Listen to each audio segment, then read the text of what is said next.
Assalamu alaikum students. How are you all? Hope you all are fine by the grace of Allah.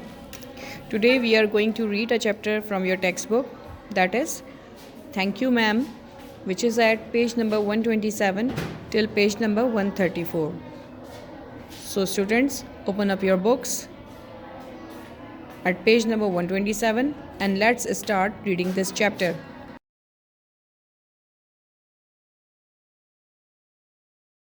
At page number 127 we have a chapter Thank You Ma'am. A large woman with a large purse. She was a large woman with a large purse that had everything in it but a hammer and nails. It had a long strap and she carried it slung across her shoulder. It was about 11 o'clock at night, dark, and she was walking alone when a boy ran up behind her and tried to snatch her purse. The strap broke with the sudden single tug the boy gave it from behind, but the boy's weight and the weight of the purse combined caused him to lose balance. Instead of taking off full blast as he had hoped, the boy fell on his back on the sidewalk and his legs flew up. The large woman simply turned. Students, in this chapter they say that there was a large woman who was walking along the road at midnight, like at 11 o'clock, and there was a man who came up to snatch her bag and take away. But because of his bad luck, the weight of the purse and the boy's weight both caused him to lose balance. And as he was hoping to take the bag away, but it couldn't happen, and he fell on the ground and his legs flew up. Friends, we are reading at page number 128, and she simply turned around and kicked him right square in his blue jeaned sitter. Then she reached down, picked the boy up by his shirt front and shook him until his teeth rattled. After that, woman said, "Pick up my pocketbook, boy, and give it here." She still held him tightly, but he bent down enough to permit him to stop and pick up her purse. Then she said, "Now ain't you ashamed of yourself?" Firmly gripped by his shirt front, the boy said, "Yes, am." The woman said, "What did you want to do it for?" The boy said, "I didn't aim to." She said, "You are a lie. You a lie." By that time, two or three people passed, stopped, and turned to look, and some stood watching. "If I turn you loose, will you run?" asked the woman. "Yes, said the boy. "Then I won't turn you loose," said the woman. She did not release him. "Lady, I'm sorry," whispered the boy. Your face is dirty. I got a great mind to wash your face for you. Ain't you got nobody home to tell you to wash your face?" Friends, when the boy fell on the ground, that tall lady, kicked him and picked up the boy by his front shirt and shook him. It means he shook him until his teeth rattled, his teeth until his teeth starting sounds. Then she said that, "Pick up my purse and give it to me," and she held him tightly. But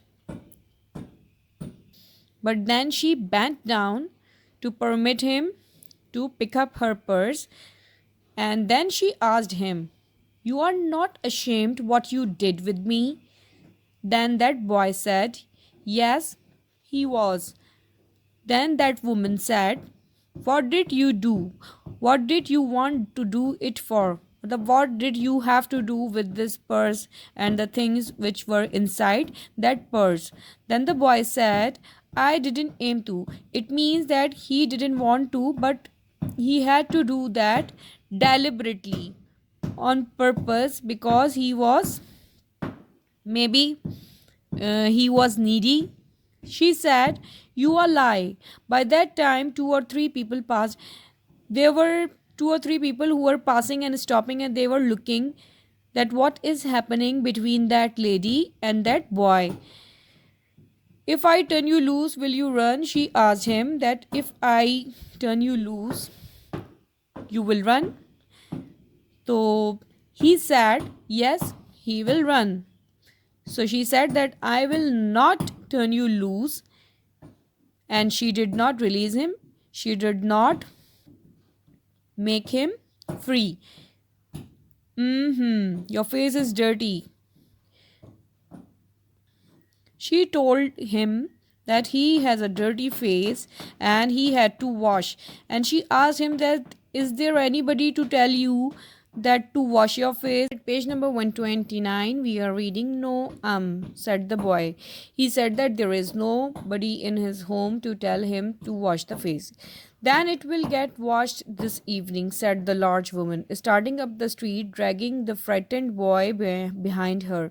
He looked as if he were 14 or 15, frail and willow wild, in tennis shoes and blue jeans. The woman said, you ought to be my son. I would teach you right from wrong. Least I can do right now is to wash your face. Are you hungry?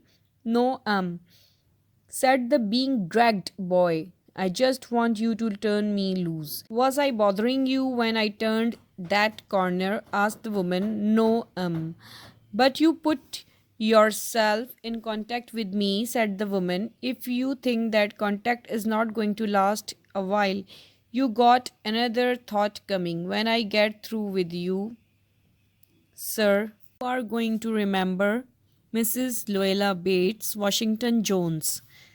Sweat popped out on the boy's face and he began to struggle.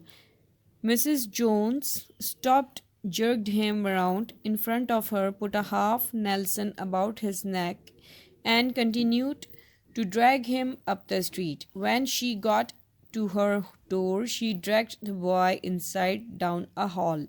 Reading at page number 130, and into a large kitchenette furnished room at the rear of the house.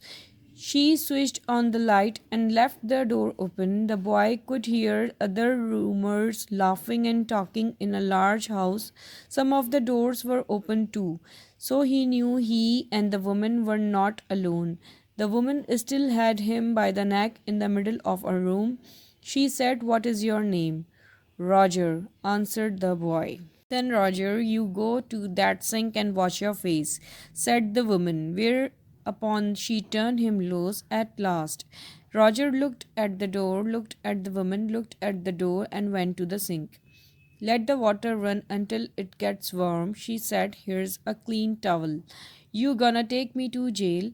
Asked the boy, bending over the sink. Not with that face. I would not take you nowhere, said the woman. Here I am trying to get home to cook me a bit to eat, and you snatch my pocketbook.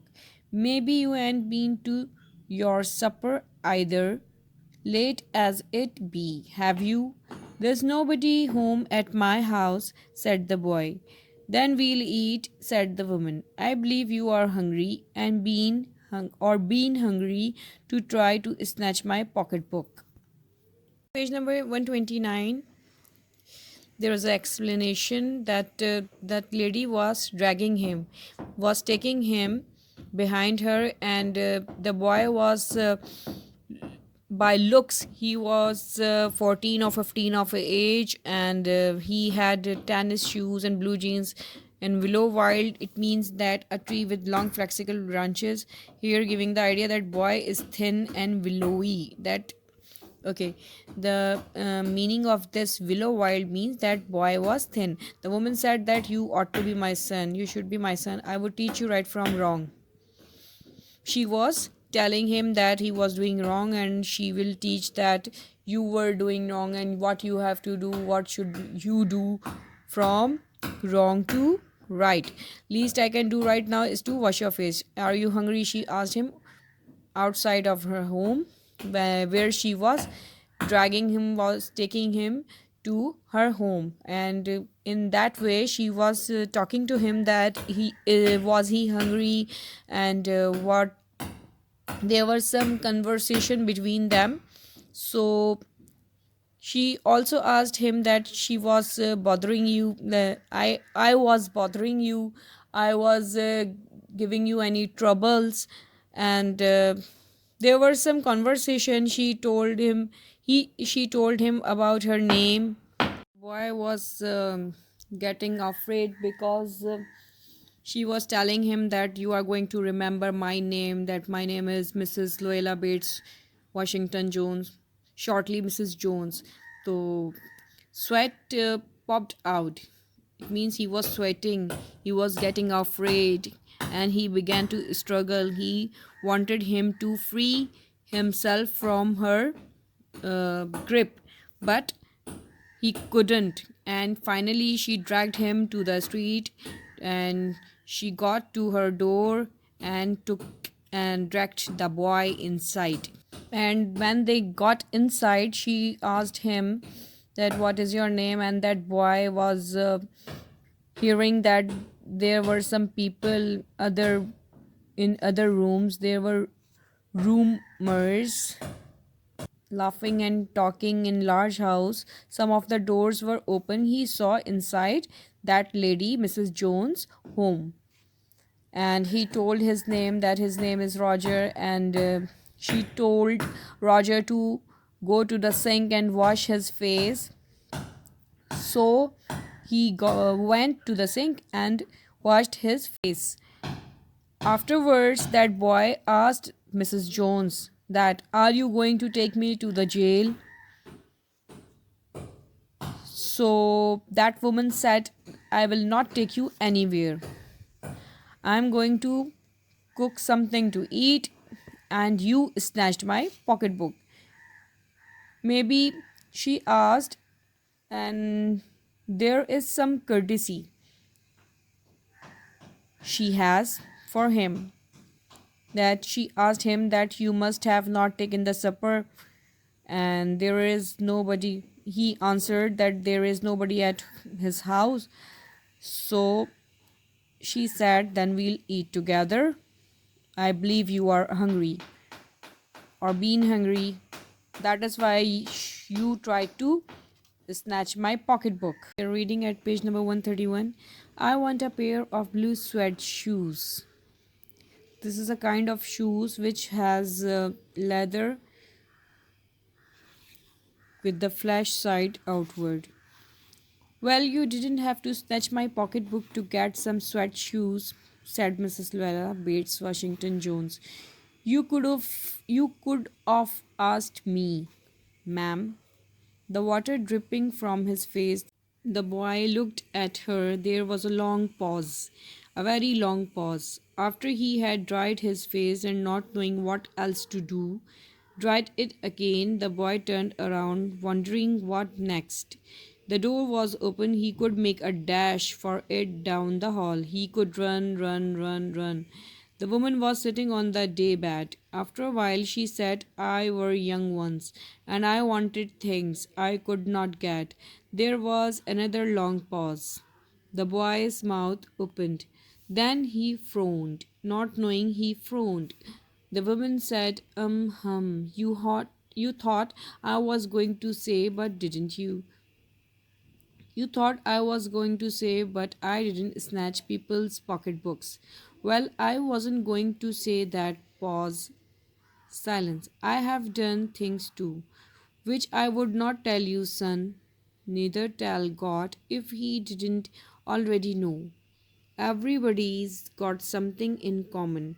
So you sit down while I fix us something to eat. You might run that comb through your hair so you will look presentable. In another corner of the room behind a screen was a students. After they both got inside home, she asked him that why did he snatch her pocketbook. So he told her that he wanted to have sweat shoes. Sweat shoes. That is why she snatched her pocketbook. And when Mrs. Jones heard this, they both had a gap during their conversation, and she thought and she remembered old days when she wanted things for herself, and that she did not do anything like that to get the things she wanted when she was young. She did not snatch anybody's anything to get the things she wanted. She was telling. Then, after this conversation, she told him that she is bringing food that they both will eat together. We are reading at page number 132. At the another corner of the room, there was a gas plate and ice box. Mrs. Jones got up and went behind the screen. The woman did not watch the boy to see if he was going to run now, nor did she watch her purse, which she left behind her on the daybed. But the boy took care took care to sit on the far side of the room, away from the purse, where he thought she could easily see him out of the corner of her eye, if she wanted to. He did not trust the woman not to trust him, and he did not want to be mistrusted now. Do you need somebody to go to the store? Asked the boy. Maybe to get some milk or something? Don't believe I do, said the woman, unless you just want sweet milk yourself. I was going to make some cocoa out of this canned milk I got here. That will be fine, said the boy. She heated some lima beans and sandwich she had in the icebox, made the cocoa, and set the table. The woman did not ask the boy anything about where he lived or his folks or anything else that would embarrass him. Instead, as they ate, she told him about her job in a hotel beauty shop that stayed open late, what the work was like, and how all kinds of women came in and out, blondes, redheads, and Spanish. Then she cut him a half of her 10-cent cake. Now that boy was sitting in her home, and there was her purse where she was sitting, and she left the purse where she was sitting at the day bed. The boy could pick that purse, but he did not want to mistrust Mrs. Jones, or neither she want neither he wanted her to not to trust him. So he did not touch the purse, and he asked him to get anything from the store outside. And after their talking, she heated some lima beans and sandwich which was in the ice box, and made the cocoa and set the table. The woman, Mrs. John, did not ask the boy that where he lives, because it can embarrass him, and instead of this, they started eating. And during dinner, she told him about the job, where else she had done the jobs, and what she had done before. Page number 133, students, we are reading. Eat some more, son, she said. During their dinner, when they were having food, she asked him to eat more. When they were finished eating, she got up and said, now here, take his $10 and buy yourself some blue sweat shoes. And next time, do not make the mistake of latching onto my pocketbook, nor nobody else, because shoes got by devilish ways will burn your feet. I got to my rest now, but from here on in, son, I hope you will Behave yourself.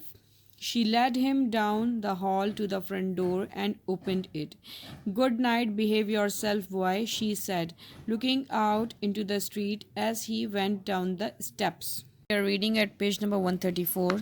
The boy wanted to say something other than thank you, ma'am, to Mrs. Luella Bates Washington Jones, but although his lips moved, he could not even say that as he turned at the foot of the barren stoop and looked up at the large woman in the door. Then she shut the door.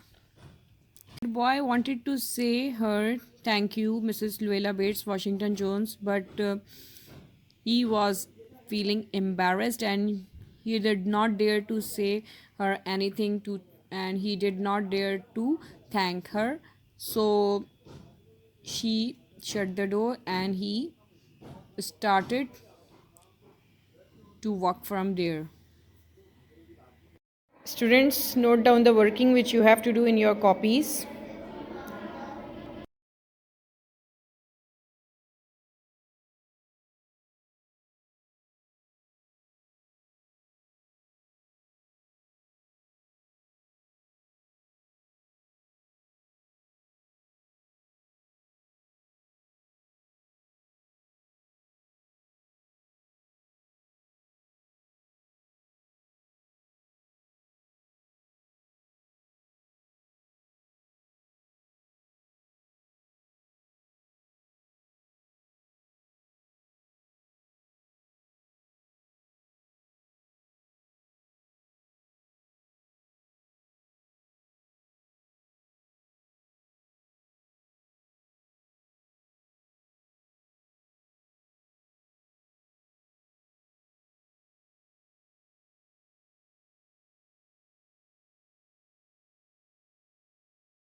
Student, this is exercise C1, which is at page number 135. It has 4 questions A, B, C, and D, and its answer are given after these slides. You can copy the answers after these pictures. Here your answers are. These are the answers for exercise C1. Students, you have to do exercise C2 yourself. This is exercise C2, which you have to do yourself. You have to add similar meaning words to these list of words. After this, you have to make sentences. Take care. Allah Hafiz.